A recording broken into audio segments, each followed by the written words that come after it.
Hello అండి. కాకరకాయ నచ్చని వాళ్ళు చాలామంది ఉంటారు. ఇలా కాకరకాయ పొడి ఒకసారి ట్రై చేయండి, బాగుంటుంది. ఒక హాఫ్ కప్ పల్లీలు తీసుకొని వేయించుకొని పక్కకు పెట్టుకోండి. అండ్ అదే దాంట్లో ఒక 1.5 స్పూన్ నువ్వులు వేసుకొని వేయించుకొని పక్కకు పెట్టుకోండి. ఒకవేళ మీకు పొడి ఎక్కువ కావాలన్నప్పుడు కొంచెం పల్లీలు ఎక్కువ వేసుకొని వేయించుకోండి. ఇప్పుడు కడాయిలో ఆయిల్ కొంచెం ఎక్కువనే పట్టుద్దండి. దీనికి కొంచెం ఆయిల్ వేసుకొని శనగపప్పు, మినపప్పు, ఆవాలు, జీలకర్ర వేసి మంచి దోరగా వేయించుకోండి.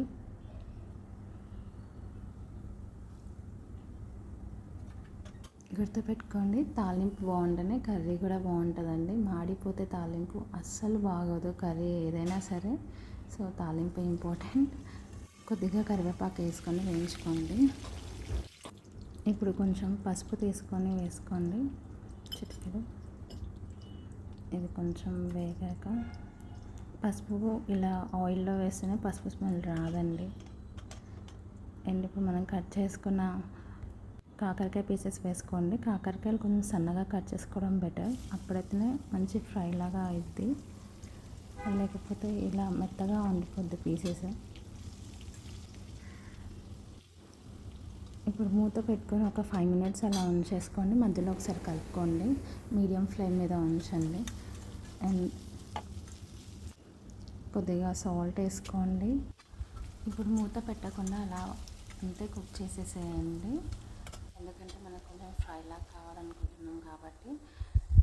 ఇప్పుడు మిక్సీలో వేయించుకున్న పల్లీలు, నువ్వులు వేసుకొని అలాగే కొంచెం చింతపండు రెబ్బలు, కొద్దిగా కావాల్సినంత కారము అండ్ సాల్ట్ కొంచెం చూసేసుకోండి. ఆల్రెడీ మనం కాకరకాయలో వేసుకున్నాం కాబట్టి కొంచెం తక్కువ వేసుకోండి.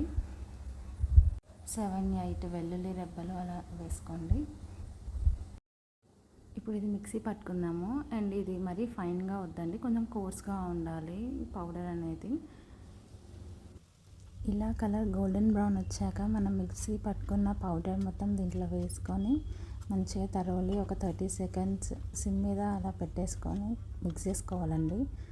30 సెకండ్స్ టు 1 మినిట్ అయిపోయాక ఆఫ్ చేసేసుకోండి, నో ప్రాబ్లం. అండ్ ఇది ఒక 10 మినిట్స్ అలా వదిలేయండి. మొత్తం పీస్కి మంచిగా పట్టుకుంటుంది.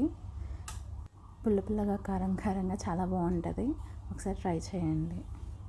Thank you.